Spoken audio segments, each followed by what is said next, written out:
आप कह रहे हैं कि अगर मुसलमान लड़का हिंदू लड़की से शादी करे तो ये लव जिहाद है।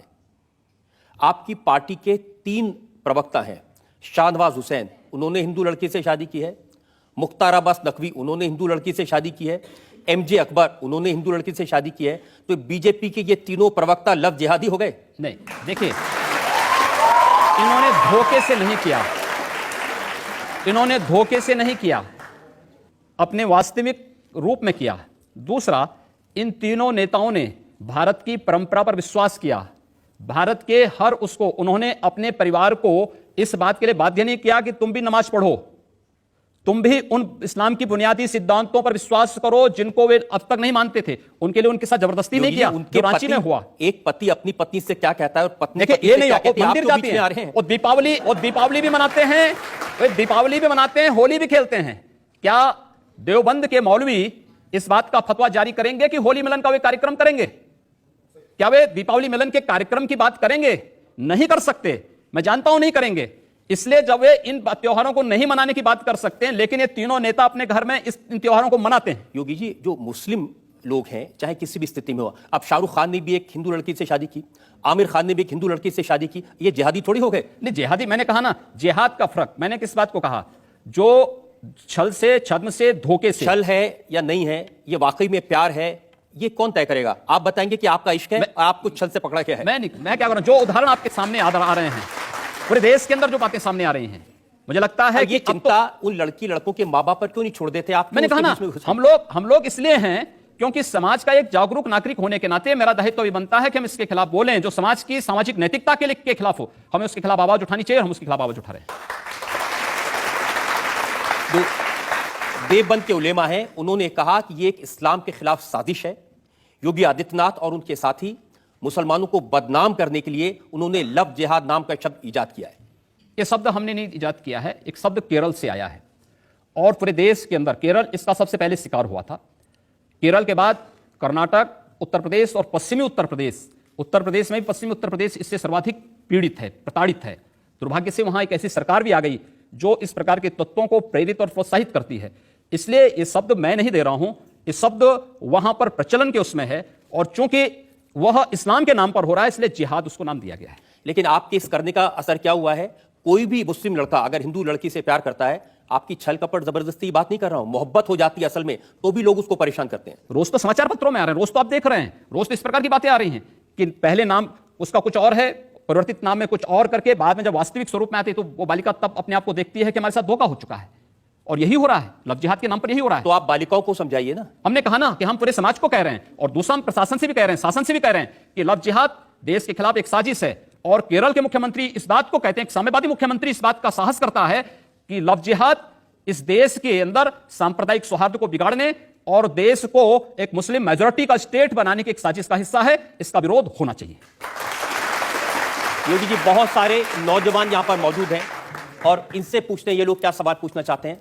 सर, मेरा सवाल ये था कि हम कैसे फर्क पता कर सकते हैं कि कोई हिंदू लड़की मुस्लिम से प्यार करती है, वो लव जिहाद है या फिर सच्चा प्यार है? आप लोगों को इस बारे में भी ध्यान रखना पड़ेगा कि जो उपनाम के आधार पर धोखा हो रहा है, ये इस बात को ध्यान में रख करके किया जाना चाहिए कि उसकी आइडेंटिटी पहले पूरी मालूम हो जाए। हिंदू परंपरा में क्यों देखते थे कि 7 पीढ़ी पूर्व का पूरा इतिहास निकालते थे, बायोडाटा निकाले फिर प्यार करें। बिल्कुल, पहले बायोडाटा निकालें, देखें उसके बारे में पूरी जानकारी लें। उसके पीछे उसमें कोई आतंकी भी हो सकता है, कोई समाज विरोधी भी हो सकता है। योगी जी, ये बताइए कि आपने कभी किसी से प्यार किया है? देखिए, मैं एक सन्यासी हूं, मैं केवल भारत माता से प्यार करता हूं और मुझे लगता है कि इन सब बच्चों को प्यार करता हूं। मैं इसलिए पूछ रहा हूं क्योंकि जब आपने इश्क नहीं किया, मोहब्बत नहीं की, तो आपको क्या मालूम जब कोई किसी को दिल देता है तो उसका बायोडाटा थोड़ी पहले पूछेगा। ऐसा नहीं, देखिए, सवाल यह है कि आप अपने पूरी जिंदगी के बारे में शादी ब्याह को केवल 2 व्यक्तियों का मेल मिलाप नहीं मान सकते। यह समाज की वह आधारशिला आप खड़ा करना चाहते हैं जिस पर इस राष्ट्र का भवन तैयार होना है। आप इसको केवल एक दिन का खेल नहीं है प्यार, यह जीवन भर चलने वाली एक प्रक्रिया है और उस पर आधारित जो व्यवस्था होगी उस देश की नींव बनेगी। वो केवल 1-2 लोगों का मिलन नहीं है, उस समाज की और अंततः इस राष्ट्र की आधारशिला है। एक आधारशिला आप रखने जा रहे हैं, आधारशिला अगर गलत होगी तो फिर भवन भी भरभरा करके गिरेगा। आधार मजबूत होगी तो भवन भी उतना ही मजबूत होगा। उस मजबूत भवन के निर्माण के लिए, राष्ट्र के इस मजबूत आधार को स्थापित करने के लिए हम इस बहस को चला रहे हैं। ये बहस काफी लंबी है और इसका फैसला देश की जनता करेगी आपकी बात में कितनी सच्चाई है। मुझे एक ब्रेक के रुकना है, लेकिन इल्जामात की फहरिस्त बहुत लंबी है। ब्रेक के बाद आपकी अदालत में योगी आदित्यनाथ पर जनता के इल्जामात और सवाल का एक देश के नागरिक के रूप में जिसको रहना होगा, भारत के संविधान को मान करके चले, भारत की परंपरा पर विश्वास करे, भारत के महापुरुषों को सम्मान दें, सबका स्वागत होगा। लेकिन अगर भारत के अंदर रह करके ये नहीं चलेगा कि तन भारत में और मन पाकिस्तान में, ये चलेगा तो हम लोग इसको नहीं स्वीकार कर पाएंगे, कतई नहीं स्वीकार करेंगे। योगी जी, प्यार मोहब्बत की बात तो ठीक है, लेकिन जब आपके भाषण सुनते हैं ऐसा लगता है कि आप सिर्फ नफरत फैला रहे हैं, जैसे सिर्फ आग लगा रहे हैं, जैसे किसी का खून पीना चाहते हैं। मैं एक सन्यासी हूं और एक सन्यासी होने के नाते सच बोलने का साहस करता हूं। जो सच है वो बोलता हूं। देश की राजनीति सच स्वीकार करने को तैयार नहीं है। मुझे लगता है एक दिन उस सच को, अपने अस्तित्व के लिए अपने उस सच को स्वीकार करना पड़ेगा। ऐसा सच आप कहते हैं कि अगर एक हिंदू का खून बहेगा तो हम 10 मुसलमान का खून बहाएंगे? मुझे लगता है किस परिप्रेक्ष्य में हुआ है, किस परिप्रेक्ष्य में कहा गया है, पूरा वक्तव्य सामने आएगा तो मुझे लगता है उस पर ज्यादा बेहतर तरीके से बोलूंगा। चलिए आपको मैं पूरा वक्तव्य सुना देता हूं आपका, ऐसी क्या बात है। ये वीडियो हमारे पास में है 27 जनवरी 2007 का, गोरखपुर में कैसे आपके मुंह से मशीन गन से भी ज्यादा आग निकल रही है, आपको सुनवाते हैं। अगर एक हिंदू का खून बहेगा तो एक हिंदू के खून के बदले आने वाले समय में हम प्रशासन से एफआईआर दर्ज नहीं करवाएंगे, बल्कि कम से कम 10 ऐसे लोगों की हत्या अवश्य करवाएंगे जो लोग कतई अब बर्दाश्त की सीमाएं समाप्त हो चुकी हैं। अगर कोई हिंदुओं के घरों और दुकानों में आग लगाता है तो मैं नहीं मानता हूं कि आपको इन सब कृत्यों को करने, इस प्रकार के कृत्य करने से कोई रोकता है। बंधुओं, ये सब सीमाएं स्वाभिमान और सम्मान की पराकाष्ठा को तोड़ती जा रही हैं और आज आप सबको इसके खिलाफ अपनी लड़ाई को लड़ने की तैयारी करनी चाहिए।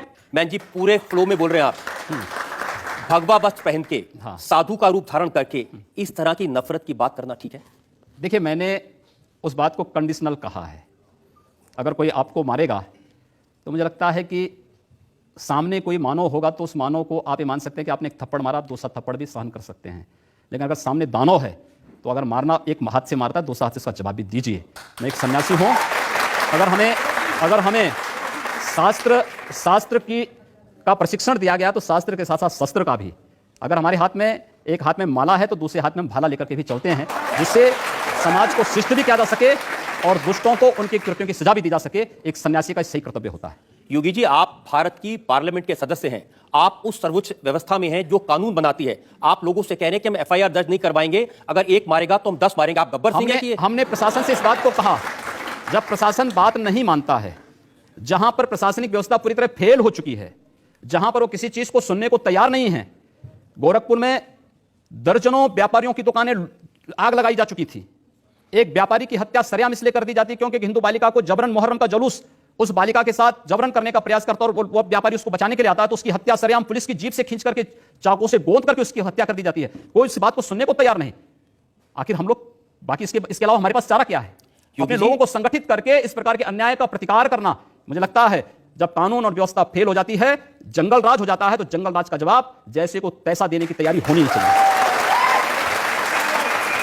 योगी जी, प्रधानमंत्री नरेंद्र मोदी कहते हैं सबका साथ सबका विकास। ऐसे विकास करेंगे लोग के घर जला के उनको मार के? हमने कहा हम पहल नहीं कर रहे हैं। हमने अपने तरीके से नहीं जलाया है।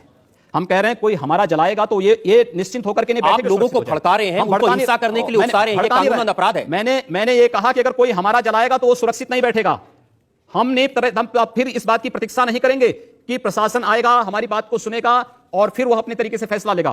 प्रशासन रोकें अन्याय। मैं फिर कहता हूं ना कि अन्याय किसी के साथ ना हो, लेकिन हम अन्याय सहेंगे भी नहीं।